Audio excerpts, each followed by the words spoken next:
Lewis Hamilton's legendary reflexes, the same ones that propelled him to 7 titles with Mercedes, now seem to be his greatest challenge at Ferrari. The driver who spent 2 decades fine-tuning his instincts is now facing a situation where those very habits are starting to hurt him. It's a twist of fate that echoes through Ferrari's headquarters in Maranello, where the story plays out in rows of telemetry, far from the TV cameras. It all begins with the braking techniques Hamilton mastered at Mercedes, now clashing with a Ferrari SF-25 that refuses to bend to the will of its most decorated driver.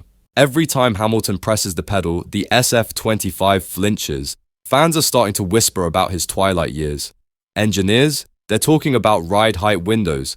Hamilton's every lap in the SF-25 reveals a truth that the timing tower can't hide. His brake pressure hits 20 meters earlier and 40 bar harder than anyone else in the garage. Now, if you compare that to Charles Leclerc's data, the difference hits you like a wake-up call. Leclerc's graph? It rises smoothly, peaks, and fades away gently. Hamilton's? It's a sharp climb, then a sudden drop, like an alpine climb followed by a cliff.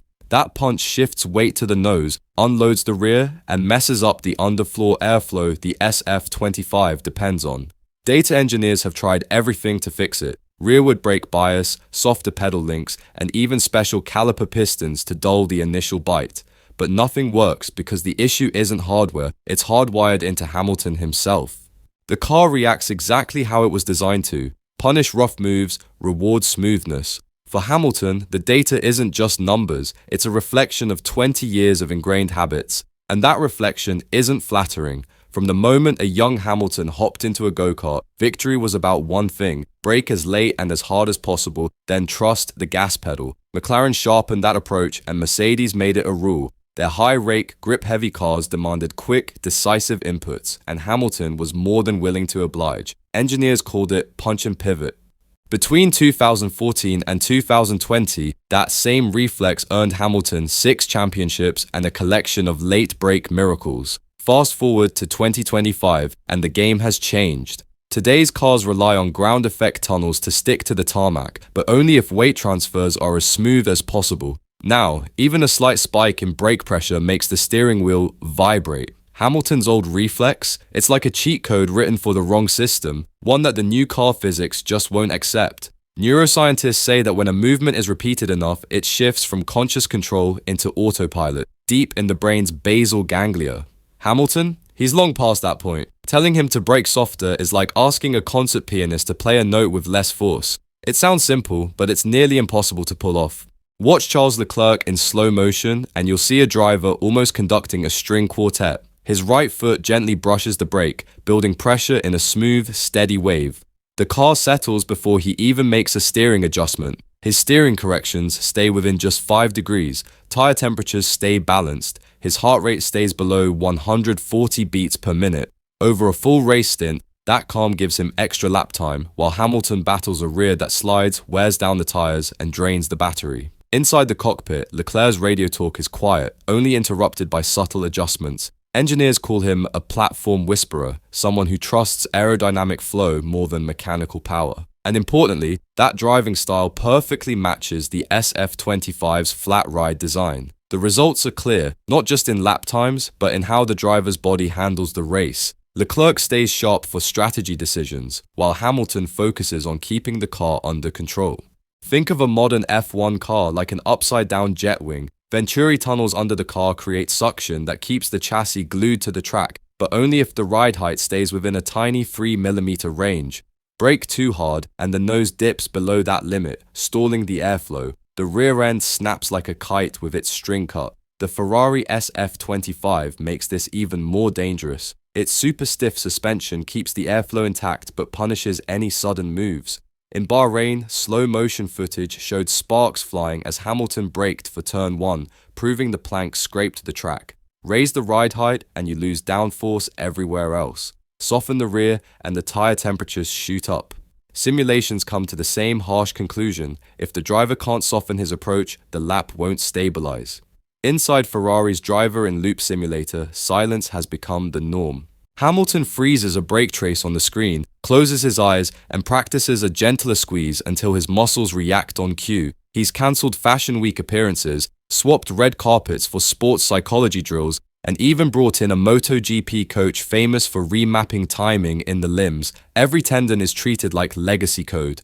Identify, patch, stress test. His day begins with go-kart laps at dawn, chassis set to soft, exaggerating any mistakes. By mid-morning, it's time for visualization therapy, set to a metronome ticking at the perfect pressure rate. After lunch, high-speed cameras capture his foot in super slow motion, analyzing every tiny twitch. His evenings, back in the simulator, Leclerc's inputs, they're ghosted as a transparent shadow he must match. Barcelona testing proved he's close, one lap within a tenth of Leclerc, matching his pressure curve 85% of the time. The last 15%, that's the Everest, but a recent resurgence suggests there might be a way forward. Meanwhile, Carlos Sainz left Ferrari with polite smiles and quiet disappointment. Pundits called it exile, but Williams saw raw data, a driver with the ability to fine-tune his inputs. Paired with a chassis that demanded exactly that, he shocked the paddock, qualifying fourth under the Bahrain lights and standing on the Melbourne podium just 2 weeks later. His secret? Brake modulation was so smooth it looked like slow motion, letting the airflow stay glued to the car and keeping tire temperatures steady. Off camera, Sainz admits he rebuilt his driving style by studying 1980s turbo replays, watching cars that reacted fiercely to even the slightest surge. He trained on simulators with exaggerated latency, learning to anticipate rather than react. Now, Williams uses his case study, proof that muscle memory can be rewritten in just one winter.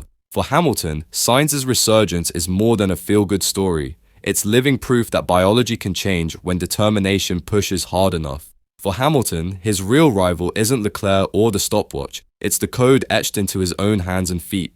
Crack that loop and the title fight flips overnight. Fail, and the most decorated driver of the hybrid era risks ending his scarlet chapter with a painfully human footnote. The pivot, when a jagged spike becomes a graceful curve, could surface next week at Imola or hide through a season of near misses. But whenever it arrives, the shift will feel instant, even though it was forged in months of unseen toil. There's something magnetic about greatness under reconstruction. Every revised trace, every whispered debrief, and every midnight simulator stint turn abstract milliseconds into drama you can almost feel through the screen. Whether you cheer for the 7-time champion reinventing himself or the homegrown ace striving to stay ahead, every Grand Prix becomes a live experiment in neuroplasticity at 300 kilometers per hour. So, when the timing screens light up purple or fade to grey, don't just focus on the gap, watch the brake curve. Notice the tilt of the steering correction, the subtle proof that instinct can evolve.